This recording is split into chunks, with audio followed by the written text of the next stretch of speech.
जय हिंद दोस्तों। आज से हम स्टार्ट कर रहे हैं एनसीईआरटी मैथ क्लास 10th। तो आज हम मैथ क्लास 10th का पहला अध्याय जिसका नाम है वास्तविक संख्याएं, उसको आज हम पढ़ेंगे। तो चलिए ज़्यादा देर ना करते हुए वीडियो को हम शुरू करते हैं। तो देखिए, हमें इस चैप्टर में एक्सरसाइज 1.1 या 1.2 करने के लिए सबसे पहले हमें इस चैप्टर का जो बेसिक कॉन्सेप्ट है, जो बेसिक नंबर्स हैं, उसको हमें जानना होगा, तभी हम एक्सरसाइज के सवालों को कर पाएंगे। तो उसी को सबसे पहले हम जान लेते हैं कि बेसिक नंबर क्या होते हैं, वास्तविक संख्या क्या होती है, सम संख्या, विषम संख्या, भाज्य संख्या, वास्तविक संख्या, ये सब क्या होती हैं। उसके बाद हम एक्सरसाइज 1.1 पर चलेंगे। तो चलिए हम वीडियो को शुरू करते हैं। तो सबसे पहले हमारा जो संख्या है वो है प्राकृतिक संख्या। प्राकृतिक संख्या किसे कहते हैं? तो देखिए, प्राकृतिक संख्या उस संख्या को कहते हैं जिसकी शुरुआत 1 से होती है और अनंत तक जाती है, उसे हम क्या कहते हैं? प्राकृतिक संख्या कहते हैं। जैसे 1, 2, 3, 4, 5 और ऐसे से अनंत तक जाती है, उसे हम क्या कहते हैं? प्राकृतिक संख्या। इसको इंग्लिश में हम नेचुरल नंबर कहते हैं। तो मतलब यही हुआ कि 1 से शुरू होने वाली सभी संख्याओं को क्या कहते हैं? प्राकृतिक संख्या कहते हैं। इसका मैंने एग्जाम्पल लिखा है कि 1, 2, 3, 4 और 5 ऐसे अनंत जाने वाली संख्या क्या कहलाती है? प्राकृतिक संख्या कहलाती है। जैसे x + 2 = 6 होता है, तो x बराबर ये 6 इधर आएगा और ये इधर जाएगा तो माइनस में हो जाएगा, तो 6 - 2 x बराबर 4 आएगा, तो ये हो जाएगा प्राकृतिक संख्या। मतलब x बराबर 4 कौन सी संख्या होगी? प्राकृतिक संख्या होगी। ठीक है, चलिए अब हम आगे बढ़ते हैं। अब हमारा अगला संख्या है पूर्ण संख्या। पूर्ण संख्या किसे कहते हैं? तो पूर्ण संख्या को इंग्लिश में हम होल नंबर कहते हैं। ठीक है, अब देखिए, प्राकृतिक संख्या 1 से शुरू होने वाली वह संख्या जो अनंत तक जाती है उसे प्राकृतिक संख्या कहते थे, परंतु पूर्ण संख्या 0 से शुरू होने वाली संख्याएं क्या कहलाती हैं? पूर्ण संख्या कहलाती हैं। ज़्यादा टफ नहीं है, ये बहुत ही ईजी है। तो 0 से शुरू होने वाली वह संख्याएं जो अनंत तक जाती हैं उसे क्या कहलाते हैं? पूर्ण संख्या कहते हैं। तो मैंने इसका डेफिनेशन लिख दिया है कि 0 से शुरू होने वाली और अनंत तक जाने वाली संख्या क्या कहलाती है? पूर्ण संख्या कहलाती है। जैसे अगर आपके एग्जाम में सवाल आए कि x + 20 = 20 है, तो ये 20 इधर आएगा और ये 20 इधर जाएगा तो माइनस में होगा, तो x बराबर -20 - 20 हो जाएगा। तो 20 - 20 से 20 कटेगा, 0 हो जाएगा, तो x बराबर 0 आएगा। तो ये 0 कौन सी संख्या होगी? पूर्ण संख्या होगी। ठीक है, चलिए अब हम आगे बढ़ते हैं। अब हमारा अगला संख्या है पूर्णांक। पूर्णांक को इंग्लिश में हम इंटीजर कहते हैं। तो देखिए, 1 से शुरू होने वाली वे सभी संख्याएं क्या कहलाई? प्राकृतिक संख्या कहलाई। 0 से शुरू होने वाली सभी संख्याएं क्या कहलाई? पूर्ण संख्या कहलाई। लेकिन पूर्णांक में क्या होगा कि -1 से शुरू होने वाली इधर -2, -3, ये सभी संख्याएं माइनस से शुरू होने वाली संख्याएं भी होंगी, तो इन सभी को मिलाकर क्या बनेंगी? पूर्णांक। ठीक है, इसमें माइनस भी होगा और 0 से शुरू होने वाली संख्या भी होगी, 1 से शुरू होने वाली संख्या भी होगी। उसे ही क्या कहेंगे हम? पूर्णांक, जिसमें पूर्ण संख्या भी होगी, प्राकृतिक संख्या भी होगी। ठीक है, उसे हम पूर्णांक कहते हैं। अब पूर्णांक भी 2 प्रकार के होते हैं, एक ऋणात्मक पूर्णांक होता है और एक धनात्मक पूर्णांक होता है। देखिए, माइनस में जितनी भी संख्याएं जाती हैं इधर, उनको हम ऋणात्मक पूर्णांक कहते हैं। ठीक है, ऋणात्मक पूर्णांक, उसे हम ऋणात्मक पूर्णांक कहेंगे। और इधर जितनी भी प्राकृतिक संख्याएं होंगी, मतलब 1 से धनावेश की ओर जाने वाली संख्याओं को हम धनात्मक पूर्णांक कहेंगे। धनात्मक पूर्णांक। ठीक है, तो मैंने इसका एग्जाम्पल लिखा है कि -1, -2, -3 और 0 से शुरू होने वाली संख्याएं, इन सभी को क्या कहेंगे हम? पूर्णांक कहेंगे। पूर्णांक दो प्रकार के होते हैं, ऋणात्मक पूर्णांक और धनात्मक पूर्णांक कहते हैं। ठीक है, तो माइनस में जाने वाली संख्याओं को हम ऋणात्मक पूर्णांक कहेंगे और धनावेश की ओर जाने वाली, मतलब 1, 2, 3 इस तरह जाने वाली संख्याओं को हम धनात्मक पूर्णांक कहते हैं। ठीक है, चलिए अब हम आगे बढ़ते हैं। अब आप देखते हैं कि सम संख्या क्या होता है। देखिए, सम संख्या को हम इंग्लिश में इवन नंबर कहते हैं। ठीक है, अब देखिए सम संख्या का डिफिनेशन क्या होता है।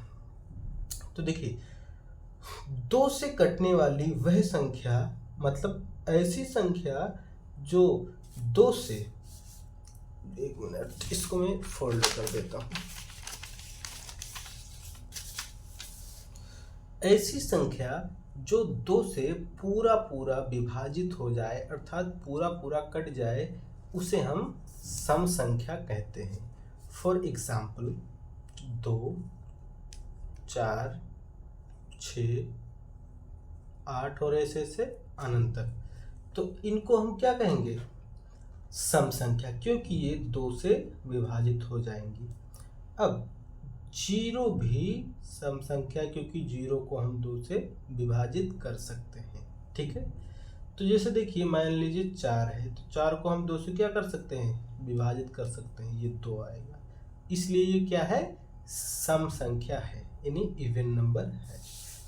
एग्जाम्पल के लिए मैंने यहाँ पर लिया है कि 2, 4, 6, 8, 10 ये सभी क्या है? सम संख्या है। अच्छा, क्या -2, -4, -6, -8 ये भी क्या सम संख्या है? तो हाँ, बिल्कुल है, क्योंकि ये भी 2 से पूरा पूरा कट जाएंगी। भले ही -2 से कटे, लेकिन कट जाएंगी। जैसे मुझे -4 को काटना है, तो 2 जाएगा, तो 2 से हम इसको 4 बार काटेंगे तो ये -2 में कट जाएगा। ठीक है, तो सम संख्या पता हो गया कि किसे कहते हैं? जो 2 से पूरा पूरा विभाजित हो जाए उसे हम सम संख्या कहते हैं। इसमें 2, 4, 6, 8 ऐसे ऐसे अनंत, और -2, -4, -6 और -8, -10 की तरह भी होगा। ठीक है, चलिए अब हम आगे देखते हैं।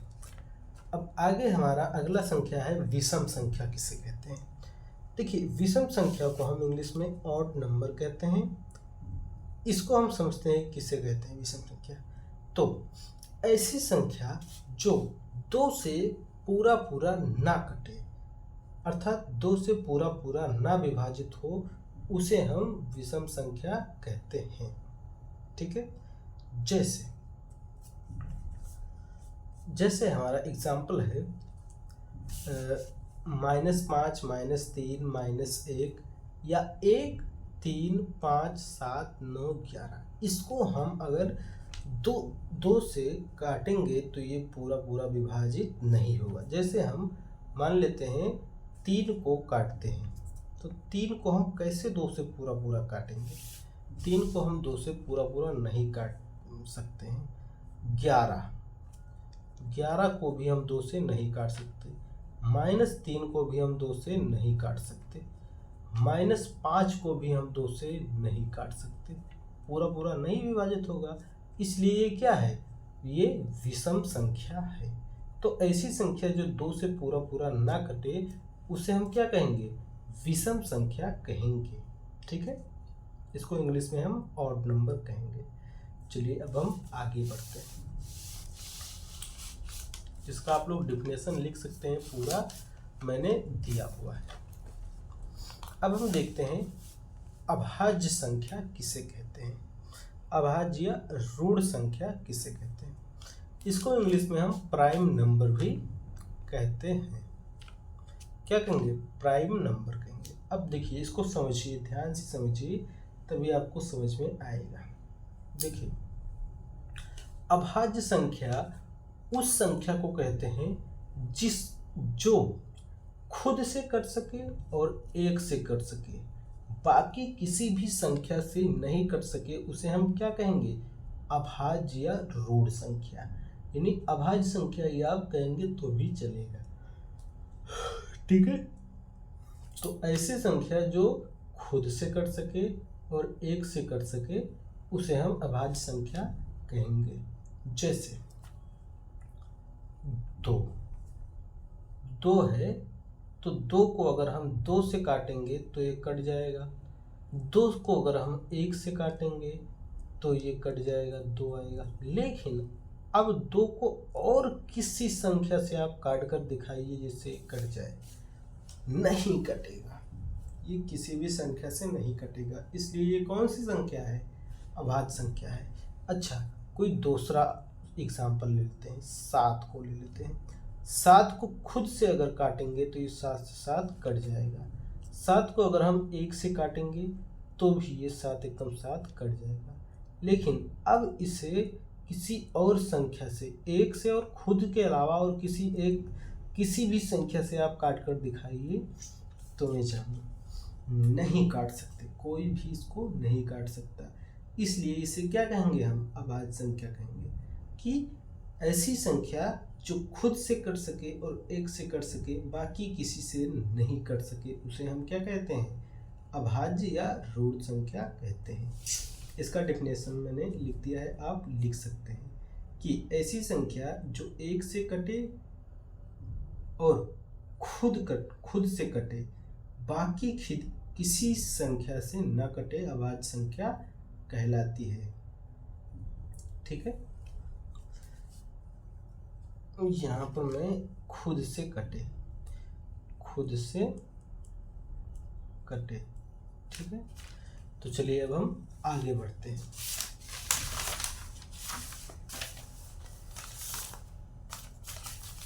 चलिए अब हम देखते हैं परिमेय संख्या किसे कहते हैं।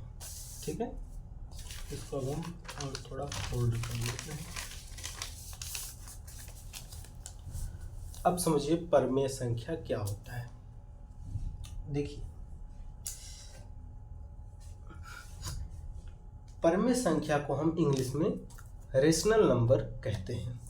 देखिए, परिमेय संख्या वह संख्या होती है जिसको हम p/q के रूप में लिख सकते हैं, परंतु q बराबर 0 नहीं होना चाहिए। ठीक है, जैसे कोई संख्या है 3/5 और कोई संख्या है 5/0। अब बताइए इसमें परिमेय संख्या कौन है और कौन परिमेय संख्या नहीं है। तो इसमें आप देखेंगे कि 3/5 जो है वो परिमेय संख्या है, क्योंकि इसको हम p/q के रूप में लिख सकते हैं। और इसको हम p/q के रूप में नहीं लिख सकते क्योंकि q के जगह पर यहाँ पर 0 है। और परिमेय संख्या साफ साफ कहता है कि ऐसी संख्या जिसको p/q के रूप में लिख सके, परंतु q बराबर 0 नहीं होना चाहिए। अगर q बराबर 0 होता है तो वो परिमेय संख्या नहीं है। तो इसमें कौन है परिमेय संख्या? 3/5 और 5/0 परिमेय संख्या नहीं है। अच्छा, अब क्यों 5/0 परिमेय संख्या नहीं है? क्योंकि मान लेते हैं, अब आप लोग एक कहानी सुनिए। मान लेते हैं कि मान लीजिए मेरे पास 10 रुपये हैं और 10 रुपये लेकर मैं बाजार गया और 10 रुपये में मैंने 5 केले खरीदे। 10 रुपये में कितने केले खरीदे? 5 केले। तो अब केलों की संख्या को हम नीचे रख देंगे और पैसे को हम ऊपर रख देंगे। कितने रुपए में खरीदा? 10 रुपये में। संख्या कितनी है? 5 केले। 5 केले। अब हमें एक केले का दाम निकालना है, तो हम कैसे निकालेंगे कि नीचे वाले को ऊपर वाले से भाग दे देंगे। तो 5 को हम 10 से भाग देंगे तो कितनी बार में कटेगा? 2 बार में। तो यानी एक केले का दाम कितना हुआ? 2 रुपया हुआ। लेकिन अब मैं कहता हूँ कि मेरे पास ₹5 हैं और मैं बाजार गया और मैंने 0 केले खरीदे, 0 केले खरीदे, बटे में 0 लिख देते हैं। अब बताइए एक केले कितने रुपए के, मतलब मैंने कितने केले खरीदे। तो इसका कोई भी आंसर नहीं बनता है, क्योंकि ये सवाल ही नहीं बनता है। 5/0, 0 कोई सवाल ही नहीं बनता है, इसलिए इसको हम P/Q के रूप में नहीं लिख सकते हैं। ठीक है, इसलिए इसको क्या करते हैं, P/Q के रूप में नहीं लिख सकते। 5/0 कोई कभी भी ये सवाल बनेगा ही नहीं, इसलिए इसको हम P/Q के रूप में नहीं लिख सकते। ठीक है, तो आप लोगों को समझ में आ गया परिमेय संख्या। इसका मैंने एग्जाम्पल लिखा है कि परिमेय संख्या उसे कहते हैं जो P/Q के रूप में लिखा जा सके, परंतु ऐसी, देखिए यहाँ पर मैंने लिखा है कि ऐसी संख्या जिसे P/Q के रूप में लिख सकते हैं, परंतु Q = 0 होना चाहिए, Q = not 0 होना चाहिए, परिमेय संख्या कहलाता है। मतलब Q = 0 नहीं होना चाहिए, वही परिमेय संख्या कहलाता है। अब मैंने एग्जाम्पल में लिखा है 2/3, 5/10, 10/2, 20/10। ठीक है, चलिए ठीक है, आप लोगों को समझ में आ गया। चलिए अब हम आगे बढ़ते हैं। आगे अब हम देखते हैं अपरिमेय संख्या। ठीक है, ये भी एग्जाम्पल है परिमेय संख्या का, इसको भी आप लिख सकते हैं। ठीक है, अब हम देखते हैं अपरिमेय संख्या। अपरिमेय संख्या क्या होता है, तो देखिए ऐसी संख्या जिसको हम P/Q के रूप में नहीं लिख सकते हैं क्या कहलाता है, अपरिमेय संख्या कहलाता है। ठीक है, ऐसी संख्या जिसको हम P/Q के रूप में नहीं लिख सकते उसे हम अपरिमेय संख्या कहते हैं। जैसे √3, √2, √8। अब बताइए इसको किस तरह हम लिखेंगे P/Q के रूप में, क्योंकि √3 को कोई भी आज तक सोल्व ही नहीं कर पाया है, √2 को आज तक कोई भी सोल्व ही नहीं कर पाया है, इसलिए इसे क्या हम लिख सकते हैं, नहीं लिख सकते। ठीक है, तो ये क्या हो जाएंगी, अपरिमेय संख्या हो जाएंगी। लेकिन क्या 0.1, 0.4.5 इसको लिख सकते हैं कि नहीं, परिमेय संख्या में इसको लिख सकते हैं। क्यों, क्योंकि इसमें क्या करेंगे, इसको हटाएंगे, इसको हम क्या करेंगे कि 4.1 को हम 41 लिख देंगे, बटा लगाएंगे, दशमलव के इधर जितने भी अंक हैं उसको 0 में बदल देंगे, और दशमलव के इधर जितने भी अंक हैं उसको हम जितने भी अंक हैं उसको हम एक अंक है तो 1 लिख देंगे। ठीक है, यहाँ पर समझिए, अब लोगों को दिख नहीं रहा होगा। ठीक है, चलो कोई बात नहीं, मान लेते हैं, मैं फिर से रिपीट कर देता हूँ। मान लीजिए 4.1 है, 4.5 है, इसको क्या हम P/Q के रूप में लिख सकते हैं, तो समझिए 4.1 को हम सीधा सीधा लिखते हैं 41, बटे लगाएंगे, पॉइंट को हटाएंगे और पॉइंट के इधर जितने भी अंक होंगे उसको हम 0 लिख देंगे, 0 कर देंगे। मान लेते हैं इधर अगर 2 अंक होते तो 2 0 लग जाता। अब इधर जितने भी अंक हैं उसको हम काउंट के हिसाब से लिख देंगे कि मतलब 2 अंक है, 3 अंक है, 4 अंक है, उस हिसाब से लिख देंगे। तो इधर 1 अंक है तो मैंने 1 लिख दिया। अब देखिए ये हो गया P/Q के रूप में। ठीक है, उसी तरह 4.5 है, दशमलव हटाएंगे, इसको साफ साफ लिखेंगे 45, बटा लगाएंगे, दशमलव के इधर जितने भी अंक हैं 0, दशमलव के इधर जितने भी अंक हैं 1 अंक है तो 1 लिख देंगे। ये हो गया P/Q। ठीक है, चलिए, तो √3, √2, रूट वाले को हम नहीं काट सकते, मतलब उसको हम तोड़ नहीं सकते, इसलिए उसको P/Q के रूप में नहीं लिख सकते, इसलिए उसे हम अपरिमेय संख्या कहते हैं। परंतु दशमलव को हम तोड़ सकते हैं, इसको हम लिख सकते हैं। ठीक है, तो मैंने अपरिमेय संख्या का डेफिनेशन लिखा कि ऐसी संख्या जिसे p/q के रूप में नहीं लिख सकते उसे अपरिमेय संख्या कहलाती, मतलब वो अपरिमेय संख्या कहलाती है। ठीक है, फॉर एग्जाम्पल के लिए मैंने लिखा √2/1, √3/1, √2/1, √8/1, √5, √π, √8। ये सभी ऐसी संख्या है जिसको कभी भी तोड़ा नहीं जा सकता, परंतु दशमलव को तोड़ सकते हैं। जैसे 4.5 था, दशमलव हटाया, सीधा सीधा 45 लिख दिया। बटे में दशमलव के बाद जितने भी अंक हैं उतने जीरो, दशमलव के इधर जितने भी अंक हैं उसको उतने अंक लिख देना है। एक अंक है तो एक अंक लिख दिया। अब ये क्या हो गया, सीध p/q के रूप में रेडी हो गया। उसी तरह 8.5 है, इसको पॉइंट हटाकर 85 सीध लिख देना है। उसके बाद पॉइंट के बाद जितने अंक है उतने जीरो, और पॉइंट के इधर जितने अंक है उतने अंक लिख देना है। ये देखिए, ये p/q के रूप में हो गया। ठीक है, समझ में आ गया। अब लास्ट टॉपिक है वास्तविक संख्या किसे कहते हैं। ये हमारा मेन टॉपिक है और लास्ट टॉपिक है।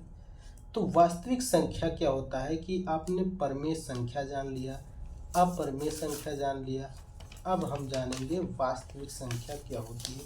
तो वास्तविक संख्या ज़्यादा कुछ नहीं होती है, परिमेय संख्या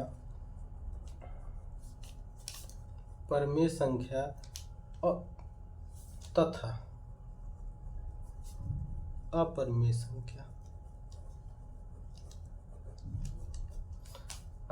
संख्या दोनों के मिश्रण को ही वास्तविक संख्या कहते हैं। वास्तविक संख्या कहते हैं। ठीक है, तो अब ये जितना भी बेसिक कॉन्सेप्ट था वो आपका क्लियर हो चुका है। अब हम कल से करेंगे एक्सरसाइज 1.1। ठीक है, कल से हम शुरू कर देंगे एक्सरसाइज 1.1। आज अगर हम एक्सरसाइज शुरू कर देंगे तो वीडियो ज़्यादा लंबा हो जाएगा, आप लोगों को समझ में नहीं आएगा।